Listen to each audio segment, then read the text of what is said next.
We knew it was bad, but it's far worse than anyone expected. The construction industry is in a crisis. Another building company has collapsed, leaving a trail of incomplete homes in its wake. Another construction company has fallen into liquidation, leaving hundreds of homes unfinished on the East Coast. I'm getting worried, Chief. Me too, Commissioner. Porter Davis, the nation's 12th biggest builder, is the latest to go under in April. Clearly, we've got an issue. The spate of building company collapses continues at pace, the latest being Queensland home builder Oracle. If you don't get Collier to build your home, you won't be getting the best deal. After more than 6 decades, Collier Homes becomes the latest company to collapse. The reality is we're strong. It's really because of this media frenzy that's been drummed up by you guys. Another Gold Coast development brought to a halt.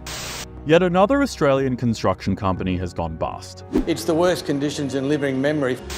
We're seeing the collapse of another WA builder today. Homeowners left with unfinished houses, contractors out of pocket. Australia's 12th largest home builder went under earlier this month. In the past year, at least 15 Australian builders have collapsed, including Brisbane-based ProBuild, Condev on the Gold Coast, Perth constructor Pindon, and Geelong-based builder Waterford Homes. Going into administration is not necessarily the end. Condev, Privium Homes, ProBuild and almost a dozen other companies in Victoria, New South Wales and Queensland. This is as bad as it gets. Then there's the collapse of Oracle, Pivotal, Condev, all high-profile casualties. In the last financial year, at least 110 WA construction companies have collapsed. Oh, that's a lot. At least 94 WA construction businesses collapsed between 2021 and 2022. With more than 2,500 building firms going under in just 2 years. Did you hear all that, Chief? That I did, Commissioner. Spiralling costs, labour shortages and material shortages and delays, all contributing to companies struggling to keep the hammers going. Steel, beams, sections, timber, windows and terracotta tiles have all skyrocketed, along with labour costs. The costs have blown out. Master Builders says skyrocketing inflation, a meteoric rise in the cost of materials, a lack of supplies and a lack of tradies caught companies off guard. Rising commodity prices and interest rates are crippling companies on fixed contracts.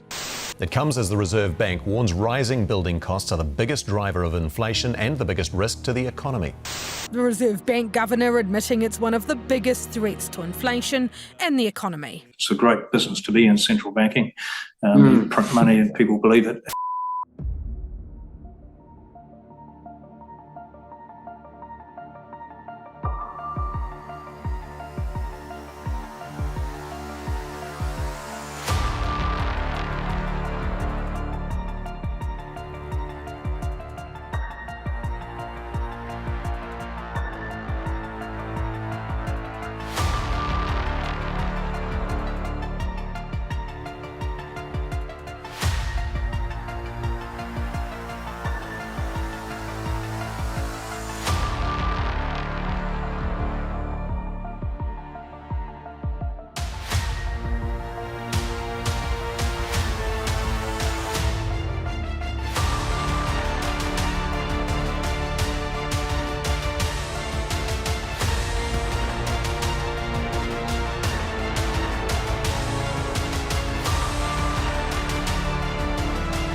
The median house price in Sydney is over $1 million. In Melbourne, it's about 750,000. Brisbane, it's getting up towards 700,000. No one tells you anything. So you just work normally and then everyone's taking their tools. We just thought everyone might be going to another job or something, but then everything makes sense now, like they're going under. It's so hard, isn't it? So stressful. It's just bullshit, to be honest.